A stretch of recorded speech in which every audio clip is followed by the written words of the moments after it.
say the world is a mirror, but it is more than that. The world is a megaphone. Everything you send out, every kindness, every sharp word, every secret deed, eventually travels around the circumference of the earth and returns to your doorstep. In a small, sun-drenched valley lived a man named Elias. Elias was successful, sharp, and undeniably ambitious. He lived by a cold philosophy. If I don't look out for myself, no one else will. He believed that his actions were private, confined to the moment they were committed. He had yet to learn the law of the echo. One crisp morning, Elias was hurrying to close a major business deal. As he moved along a mountain path, he saw an old man, weary and frail, struggling to move a heavy log that had fallen across the narrow way. It would have taken Elias exactly 3 minutes to help. He looked at his watch, calculated his time, and decided it wasn't worth the effort. "Not my problem," he muttered, stepping over the log and leaving the man behind. Weeks later, Elias was traveling for a new venture. He reached that same mountain pass, but there had been a sudden severe landslide. He was trapped. He turned to a passing traveler, desperate for help to move a small stone blocking his path out. The traveler looked at him, checked his own watch, and with a cold shrug said, "Not my problem," and walked on. Elias sat in the silence of the mountain, the first echo of his indifference ringing in the cold air. Years passed. Elias was now a man of significant stature, but his temper remained his constant companion. One day, a young assistant made a small human error in a report. Elias didn't just correct him, he humiliated him.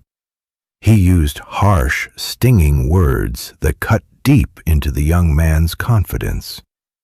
He treated the assistant like a machine that had failed, not a person who was learning.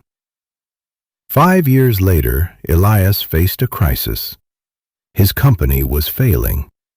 He walked into the office of a powerful investor, a man who held the key to saving everything Elias had built.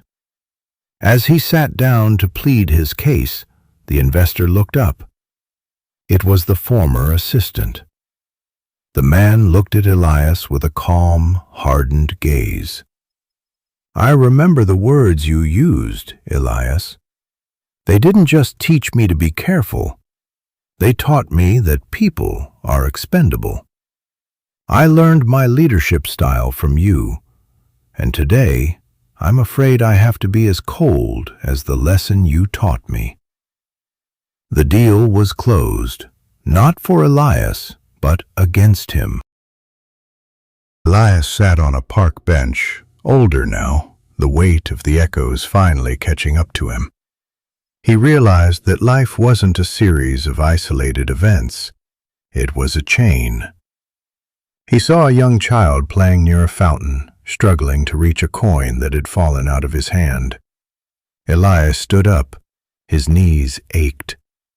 He walked over, picked up the coin, and handed it to the child with a gentle smile.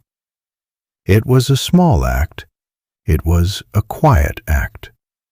As he walked away, he saw that same child run over to a grumpy, lonely-looking man sitting on a nearby bench and hand him a flower. The grumpy man's face softened. He looked up, his eyes meeting Elias's from across the square. For the first time in years, the man smiled back. "You might think your actions disappear into the void. They don't. They travel. They bounce off the lives of others, gathering strength and heat until they come back to find you. If you are tired of the echoes you are receiving, check the sounds you are sending out.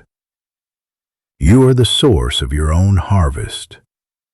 Be kind, not because you have to, but because one day that kindness will be the only thing that stands between you and the cold.